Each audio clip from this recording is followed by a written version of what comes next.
The desire to explore and try new things can be limited. It can be bureaucratic to navigate the workplace for permission. Curiosity is absent. The other reflex is to allow autonomous exploration, but often in isolation, with multiple teams doing similar work without communicating and benefiting from each other. It's a breakdown in the collective intelligence of an organization. This leads to missing important inputs and problem-solving that fall short of the mark. As a result, initiatives experience fits and starts, with pockets of support and enthusiasm, but not of the sustained variety. To employees, this can feel chaotic. The organization runs hot and cold on promising ideas. Does this sound familiar? In my experience, the response to unknowns is most visible when it comes time for decisions. Did we play small ball and kick the can down the road? Or did we go forward with more questions than answers? Neither path is optimal. Decision points can feel rife with these pitfalls, but the tables are set upstream. That is my key, perhaps counterintuitive message. To experience speed and quality in decision-making, organizations must start further upstream. Too often, companies are cavalier or circular about how they handle unknowns. Then when it's time to make a decision, they're paralyzed or they blunder into a poor decision. Decisions are often not as hard as you believe when the workflows preceding them are obsessed over.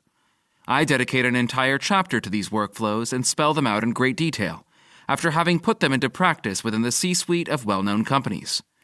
Without a method for handling upstream work, companies often must choose between bureaucracy and chaos. CEOs of large incumbents fear the former, but struggle to identify the root cause and solutions beyond slogans. CEOs of high-growth companies can't afford to soften the pedal as survival depends on continued innovation. So what exactly is upstream work? It's the part of an initiative or problem space with more questions than answers. Questions always stream in much faster than answers at the start of a promising idea or important problem space. We only get to quality execution if the answers begin to outweigh the questions, no matter how promising the opportunity or urgent it is to take action on a problem. Upstream work is how we connect exploration to alignment to decision-making. Only after connecting these three phases can an initiative move downstream, where execution lives. Use this simple definition of upstream work to reflect on your current initiatives. Is your organization spending more time downstream on a priority that needs more upstream effort? Has a priority been unable to move downstream even though enough is understood to make the transition? That's why the first thing we'll cover is the difference between upstream and downstream. Where does upstream work matter? Consider a project or a strategic initiative in your organization. There could be a dedicated working team formed with a set of sponsors. There may be a cadence of touch points to steer the work. Everyone wants to see the plan and move on to execution. But to produce a plan, we need to sort through the puzzle pieces. Brainstorms and deep dives fill our days. But how effectively do they help discovery of these puzzle pieces and their implications? It can be like a rabbit hole of detective work. It's essential to get the right inputs on the table.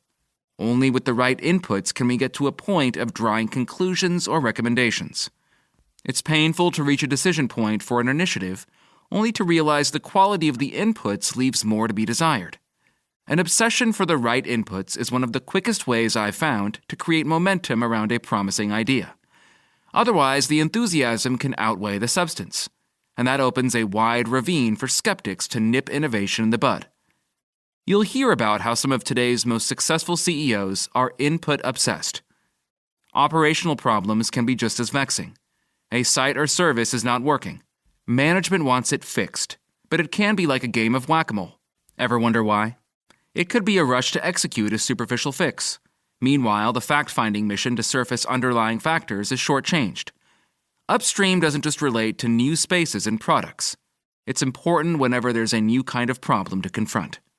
It's impossible to develop a sensible plan without flowing through this upstream journey.